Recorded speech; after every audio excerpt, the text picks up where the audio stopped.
Você acredita que a passagem de um ano para o outro é também um portal que se abre para novas conquistas e vitórias? E às vezes você faz planos no começo do ano, fez no início do ano passado, não conseguiu executar. Algumas coisas você viu que foram bem, mas as circunstâncias da vida acabaram por atrapalhar os seus planos. Mas não deixe de planejar, não deixe de sonhar. E é uma realidade, é uma verdade. A cada fim de ano para o início de outro, encerram-se ciclos e começam outros. Um dos exemplos que eu posso dar aqui é de uma casa alugada. Sempre que termina o ano, vai se iniciar outro, ali vai haver um novo contrato. Nesse contrato, o inquilino ele tem direito de sair daquela casa ou renovar de repente.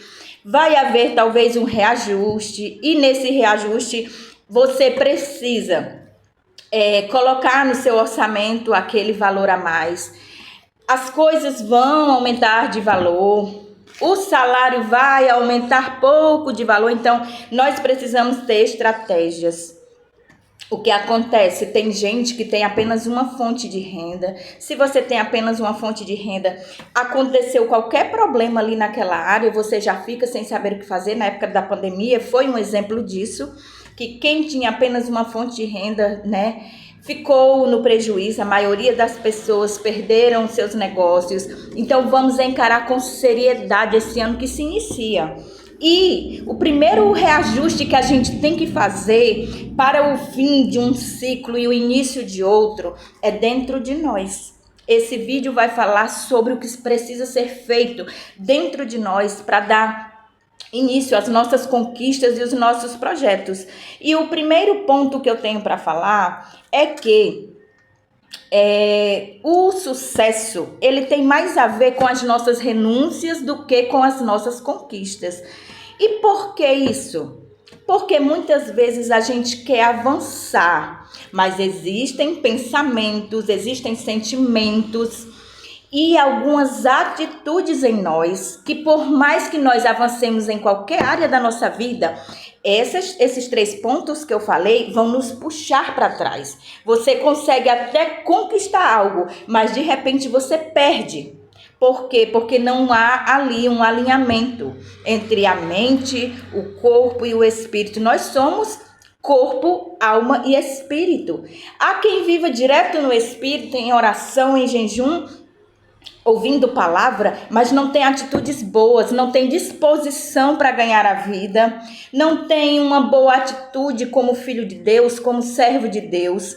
Há pessoas que só se preocupam com o material, com o corpo, só se preocupam com a beleza, só se preocupam em ganhar dinheiro, em ter as coisas, esquecendo do Criador, que é o principal, esquecendo da sua alma, que é outra parte de nós, e que se a nossa alma não estiver curada, não estiver bem, nós não conseguimos ter bons relacionamentos, e bons relacionamentos é a base para tudo em nossa vida.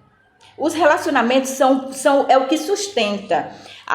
Não. Então vamos ver. O meu relacionamento com Deus é a base de todas as coisas. O meu relacionamento com as pessoas ao meu redor é uma segunda parte dessa estrutura. Porque se algo me acontece de ruim, quem poderia me ajudar? Quem estaria ao meu lado? Se eu não construir bons relacionamentos. E eu vivi isso desde 2023.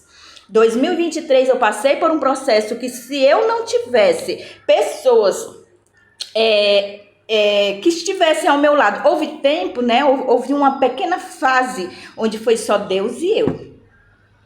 E por quê? Alguns estranhos, né? Algumas pessoas de fora, nem familiares. Por quê? Porque são processos.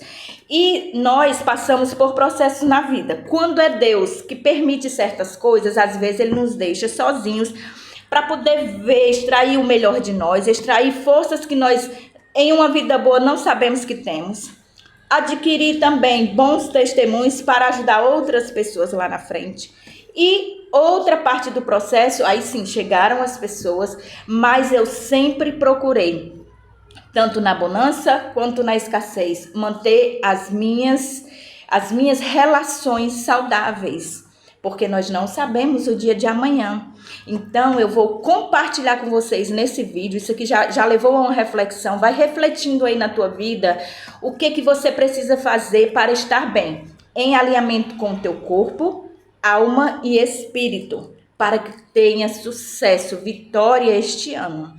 E o Senhor trabalhou muito na minha vida ano passado, em relação a minha alma e o meu espírito. Me curou de muitas coisas, de muitos traumas, né? Eu tive uma infância muito difícil e algumas coisas, por mais que a gente não queira, por mais que a gente busque a Deus, fica ali, sabe? De repente você vê aquela ferida vindo à tona e estragando os bênçãos que Deus lhe deu. A carência, né? A carência que muitas mulheres enfrentam devido rejeições, traições e decepções, e acabam deixando ali uma ferida que você acha que qualquer pessoa pode tapar. E de repente você começa a aceitar coisas, né? Como eu falei em um vídeo anterior, a se diminuir para caber no mundo dos outros. E Deus trabalhou muito isso na minha vida ano passado.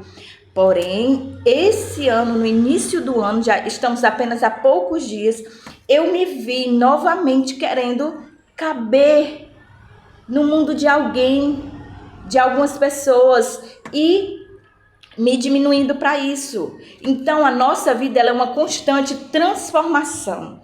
A gente tem que se analisar. Por que é tão importante a vida da gente com Deus, o momento da gente com Deus? Porque o Senhor vai mostrando. A cada passo que você dá para Deus, mesmo às vezes sem força de orar, sem força de ler a Bíblia, de buscar, mas você diz, Senhor, eu estou aqui, eu preciso de Ti. A cada vez que você toma essa atitude, Deus vai trabalhando. Deus vai lhe enchendo de força e vai lhe dando uma visão. Para você perceber aquilo que não é para você. Que por mais que você queira, não é o melhor para você. O que você pode fazer para curar seus traumas, suas feridas?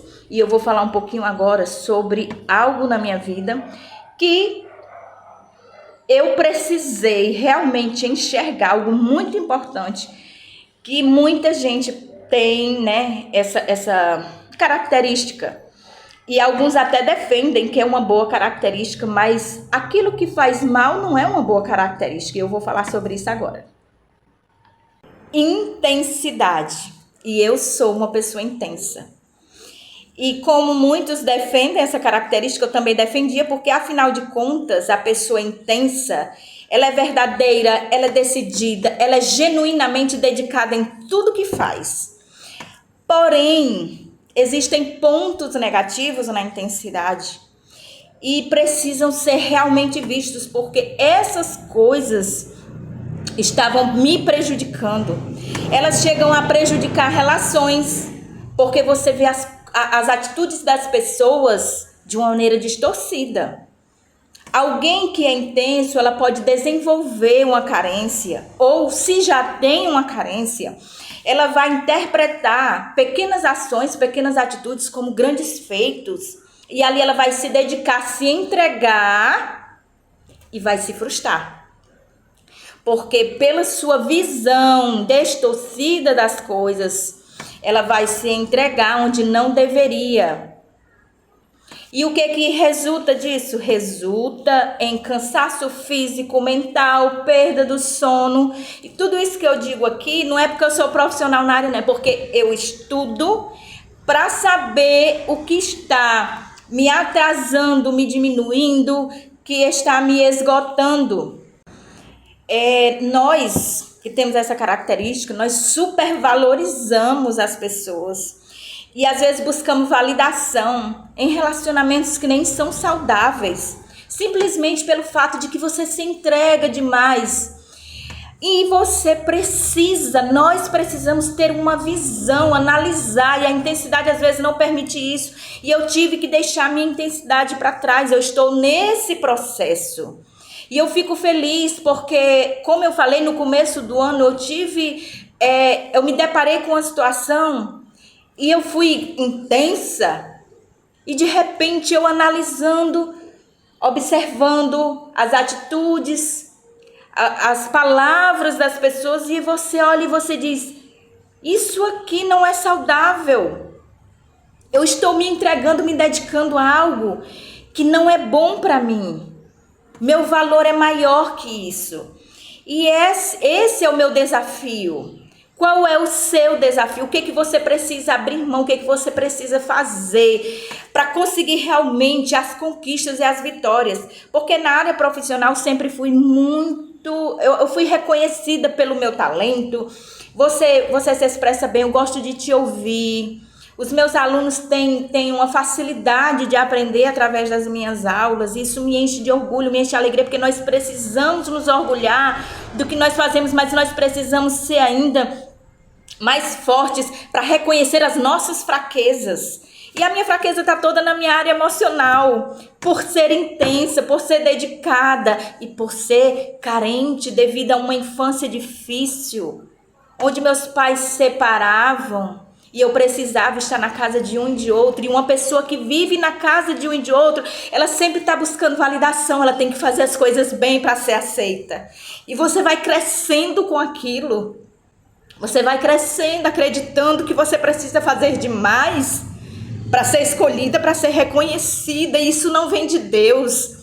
Porque as coisas boas, as pessoas que têm uma visão boa a nosso respeito, elas vão nos conhecer pela nossa essência, por quem nós somos, não por nós nos entregarmos demais, por nós querermos fazer aquilo que não é bom para nós. Se começa a ferir nossos princípios, não é bom para nós. Então reflita o que você precisa fazer, qual é o seu desafio. O meu desafio é esse, e eu encarei. Dói às vezes dizer um não, dói às vezes abrir mão de algo que por um pouco tempo lhe faz bem.